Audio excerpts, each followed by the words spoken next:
happens to be the last class we're having on the course, MAC245, and it's more like a foundation conclusion here on YouTube. And the next class will be on Telegram, where we further discuss, will be a further discussion of what we've learned here on the foundation phase on YouTube. With this being said, let's go straight into it.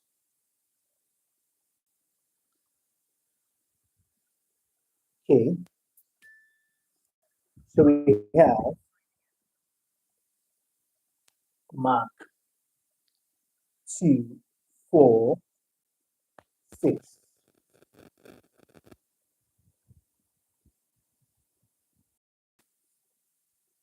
Now, in our last class, let's be reminded,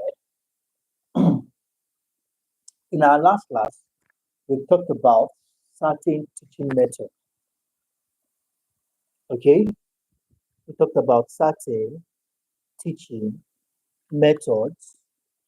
Okay, and we're made to understand that there are quite a handful of them, where we talked about the lecture method. Okay, and today we're going to be talking about the demonstration method. So this class will not be taking too long, right? It's going to be a brief one, as we are almost done with the material already. So we are going to be talking about the demonstration method of teaching. Okay, the demonstration method of teaching. Now, when we talk about the demonstration method, okay, somebody says here, good evening. Hello, sir. Hello, Mr. All right. Hello, not bed of roses. All right. It's good to have you on board. I believe you have been following the class, and you have your note up to date, and you submitted your note, sir. All right. Please let me know in the comments section. Okay. Good evening, the Immaculate. It's good to have you on board as well. Okay. So now let's go straight into it. Okay. Mr. Zubai says yes. Good to have you on board, Mr. Zubai. All right. Now let's go straight into today's discussion. Awesome. It's good to have you all on board. Now we have the teaching method. All right. So we have the demonstration method. Like the name says, okay, thank you for that. Like the name says, demonstration method. This method, can we all hear me? Please let's do well to indicate if we have any issues as the class commences. Okay.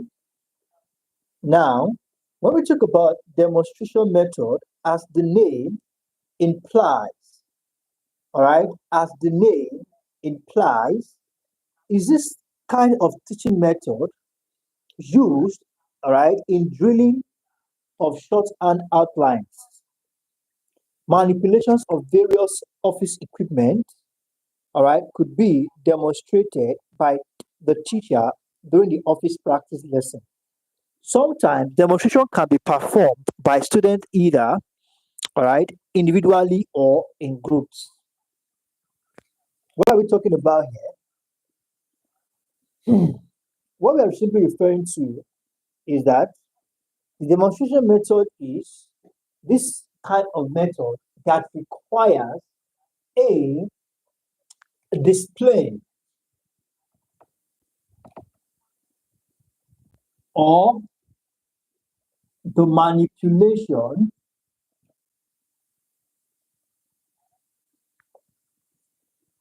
of contents. The display or the manipulation of contents. Now, what we're actually talking about here is that this kind of teaching method, all right, goes a long way in helping the purpose to understand the set of discussed topic. Okay, it goes a long way in helping the student understand the said or discussed topic. Some of the advantage of this method is that it is an inexpensive way since only the administrator needs material. All right, the administrator who has the material does, all right, does the demonstration to give detailed explanation. Okay, it shows how something is accomplished, all right, properly. It shows the process through which certain, all right, explanations or certain processes are being achieved since it's come with demonstration. Okay, so we have that as that. Some of the advantages is that the assumption made that all the students sees and hear equally well does not necessarily follow. In as much as you demonstrate, not all students sees and hears appropriately. So there's an assumption that as you are explaining, you are demonstrating that all your students are being carried along. It's an assumption that is not usually correct. So we have the discovery method. The discovery method. Now, this method is a teaching strategy that enables students to find answers themselves.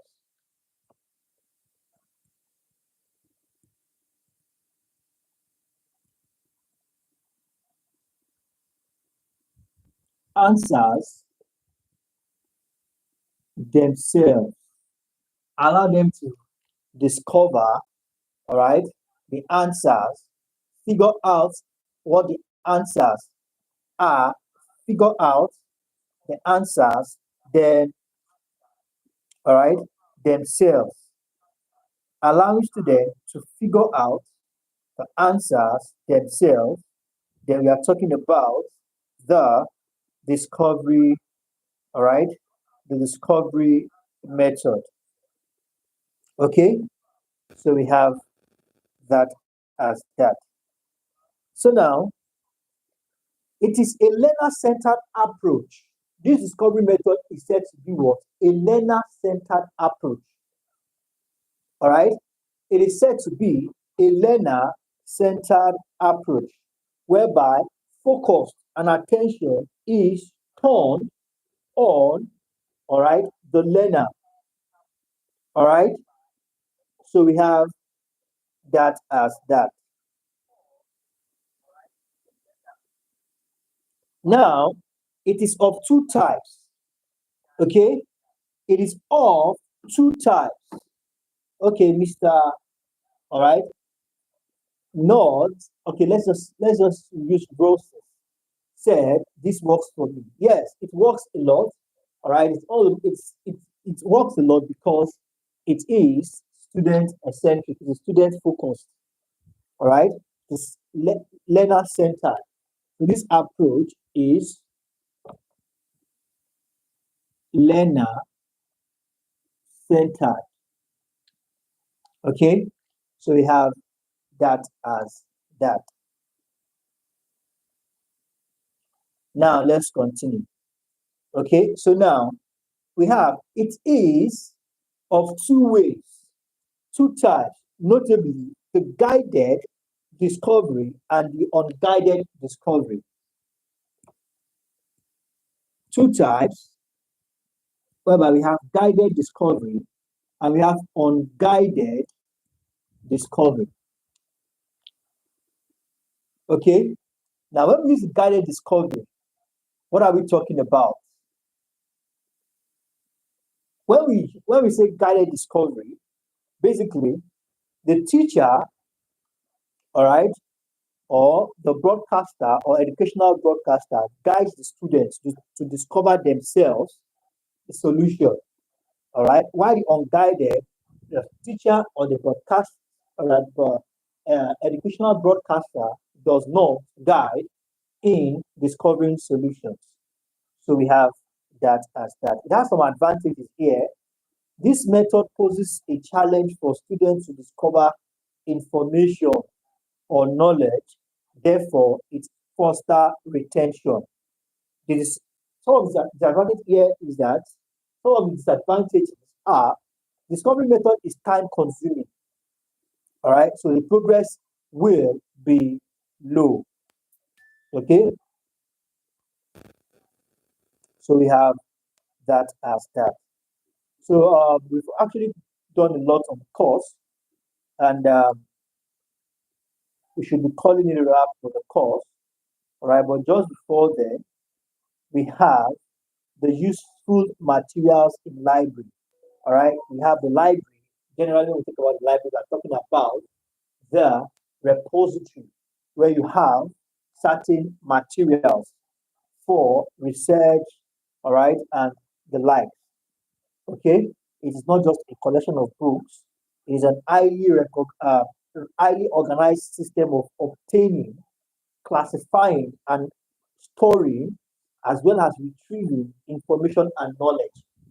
All right, so it's not just a collection of books. So we have that as that. So we have the likes of bibliographies. These are references work.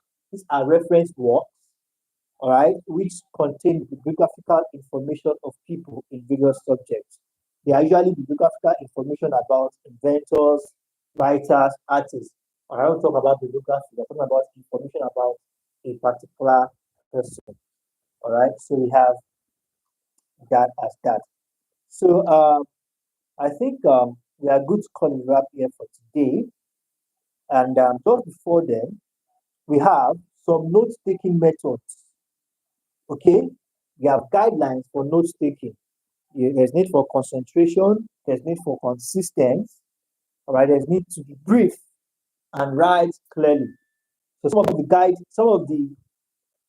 method, the Cornell, the outlining method, all right, some of the method of note taking.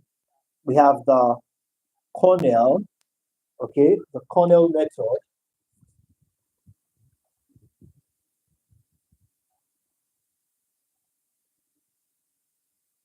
The Cornell method, you have the outlining method, okay, the Cornell method, the outlining method, okay, Cornell method. We also have the outlining method as well, okay. We also have the mapping method. We have the charting method. And when we talk about the Cornell method, it's actually a systematic format for organizing notes with what we call with organizing notes without laborious, all right, recopying. Cornell method, it's a method that provides systematic format for organizing your notes without stress. Okay, organizing your notes without stress. Now, one thing you need to understand is that when you're using this Cornell method, rule your notes with 2.5 margin to the left, leaving a, all right, 6-inch area on the right in which to make notes. It's more like general kind of note taking. When you have on a plain sheet, you have a line rule here, more you have the serial number on the right, and you have the rest of the space to yourself. All right.